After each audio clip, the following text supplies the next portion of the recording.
Hi guys, this is part 2 of our strawberry grow along, and this is what the strawberries are looking like at the moment. Got a few snails and things on the bottom.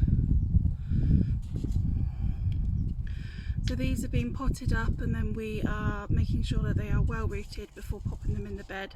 This gives them a bit of a head start, and it also stops anything from pulling them out the bed, which is what I've had happen to my plants that were already in there. And the roots are looking like that, so they've rooted really well. These are the ones from Mulberries. So all I'm going to do now is remove any damaged leaves, any that are dry and crusty, and then I'm going to give them a really good water. The other thing I've done also is I've given my bed a topping with a layer of horse manure and then also a layer of compost as well, just to make sure these have got plenty of food. They're going to be spaced around a foot each. If you are putting them into a hanging basket or a planter, then you roughly, for a 12 to 14 inch planter, you're looking at around 3 plants. Some of the things that we are going to be dealing with is pest damage with these, and the diseases at this stage is not an issue. That's more about making sure that we move our plants, and we'll look at runners and things later in the year. But the main pest that we're going to have a problem with usually is slugs and birds. We can net from the birds, but we can also paint some small stones red, which will make the birds think that the strawberries aren't any good, so they'll come and peck the stones, and then when your strawberries do come, they leave them alone. It's not something I've done. We've got a lot of kites, so birds of prey here, which seem to keep any pigeons and things at bay, and the other birds seem to leave them alone, although I do have a lot of pheasants in the garden this year, so I may have to net them. When you're netting them, you're looking at a slightly wider net, so mine I think is like got a centimetre space in each square that I have available to net them if I need to. So slugs can be one of the problems with our strawberries.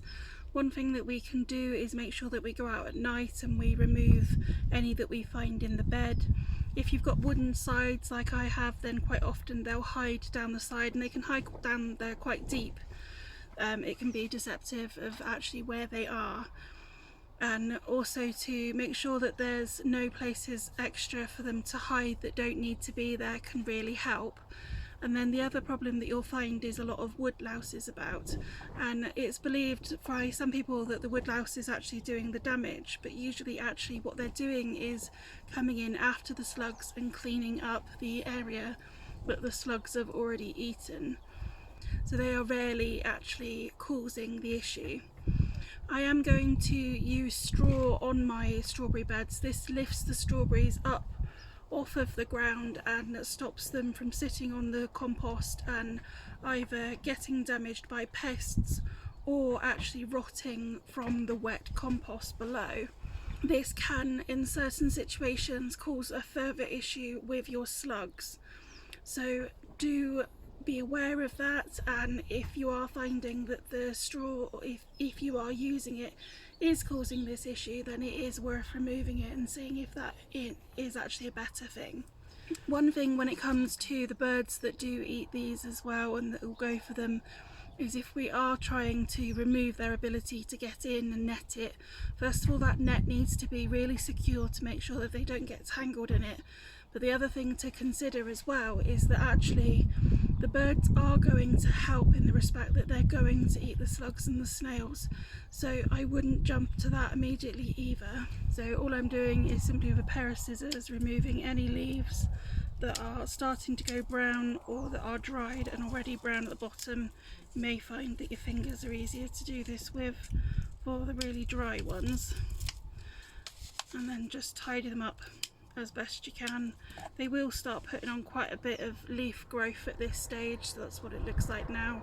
So although this can look a little bit unkind, they'll pick up really quickly, and you can see that the crown is quite proud in the pot. We want to ensure that that is still proud when we plant them out, because if we plant them too deep that can encourage rotting. Remove any weeds as well, just to stop any issue once you've planted them out. If your plant is quite small, another thing that you can do is also remove any flowers and therefore the fruit, just to give the plant more of a chance to actually put out more leaves and get stronger. You don't necessarily need to do this. Some people suggest that you have to do it right up till June. I tend to only do it on plants that haven't got a huge amount of leaves, and then I leave the rest, but that is obviously up to you, and you could also do half and half and see what difference that makes.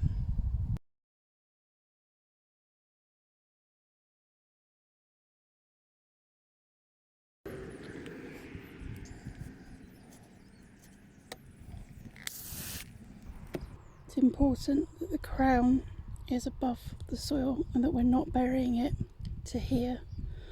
If you've got any roots that are really in there, then just give them a bit of a loosen up so they can make their way into the bed properly. I'll lower it into the hole and gently move that compost around.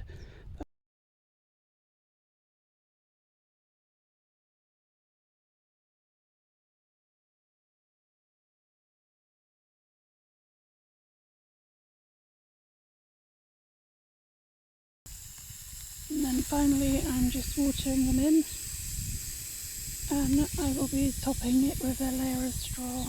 This is one of my other strawberry beds that is actually in a cold frame. All I'm going to do today is give it a good weed, remove any old leaves, and then it will be well watered and given a layer of straw as well. It's already forming strawberries. Once this bed all tidied up, I'm going to give it a good water. I am going to add a sprinkling of wood ash from our fire just to feed it. They don't necessarily need feeding if you are planting them in an outside bed, as long as you are feeding the soil with adding a layer of compost. I'm just adding it because I have it, but if however you are growing them in hanging baskets, it is very important to feed them. These are my alpine strawberries, and as you can see, this one has a black centre.